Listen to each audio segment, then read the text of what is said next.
नमस्कार, आपका स्वागत है हमारे चैनल पर। अकबर इलाहाबादी ने कभी एक नज़्म लिखी थी जो यूं है, जिनके घर में अमीरी का शजर लगता है, उनका हर ऐब जमाने को हुनर लगता है।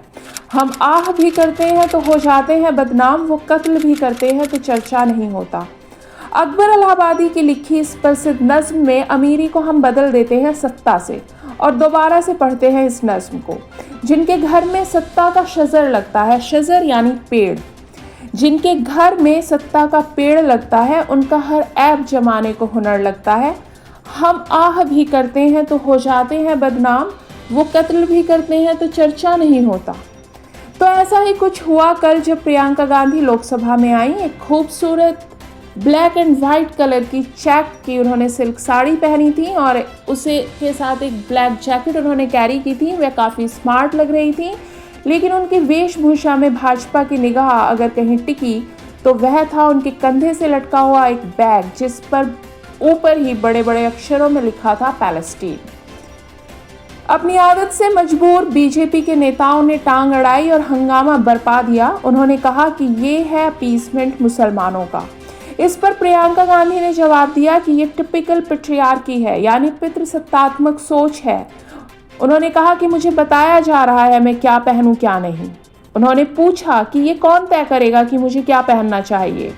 उन्होंने कहा कि ये टिपिकल पैट्रियार्की है कि आप तय करना चाहते हैं औरतें क्या पहने, और मैं इस बात को नहीं मानती। मैं वही पहनूंगी जो मेरा मन करेगा। और सोने पर सुहागा ये हुआ कि अपने पैलेस्टीन बैग के साथ जब प्रियंका संसद में खड़ी हुई तो उन्होंने बात की बांग्लादेश में हो रहे हिंदुओं पर अत्याचार की और सरकार से अपील की कि वे जल्द ही इसका हल ढूंढे। कि बांग्लादेश में जो अल्पसंख्यकों के साथ, जो हिंदुओं और ईसाइयों के साथ अत्याचार हो रहा है, उसके खिलाफ इस सरकार को आवाज उठानी चाहिए। बांग्लादेश की सरकार के साथ बातचीत करनी चाहिए और पूरा समर्थन देना चाहिए जिनको पीड़ा हो रही है उनके साथ। क्वार्टर्स में से संबित पात्रा जी ने कहा कि गांधी परिवार हमेशा अपीसमेंट का बैग अपने साथ लेता है और यह अपीसमेंट ही चुनावों में उनकी हार का कारण है। तो दूसरी तरफ बीजेपी के आईटी सेल के हेड अमित मालवीय तो एक कदम आगे निकल गए।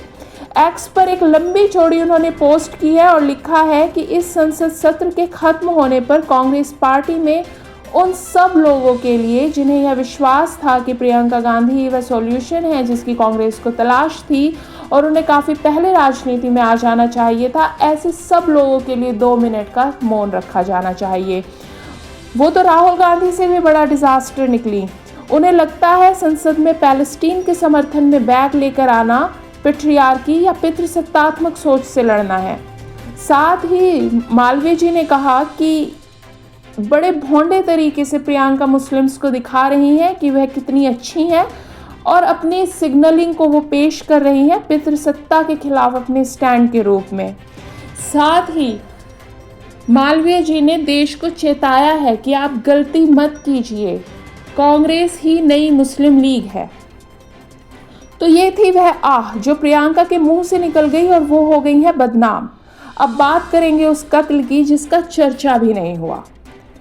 दरअसल अभी 13 दिसंबर को ही भारत के विदेश राज्य मंत्री राज्यवर्धन सिंह राठौड़ ने अनस्टार्ड क्वेश्चन 3200 जो ए राजा और श्री आगा सईद रहूअल्लाह मैदी ने पूछा था, उसके जवाब में बताया है कि भारत की पैलेस्टीन के बारे में पॉलिसी काफ़ी पुरानी रही है और वो पॉलिसी है भारत का एक स्वतंत्र फिलिस्तीनी राष्ट्र की स्थापना के लिए समर्थन।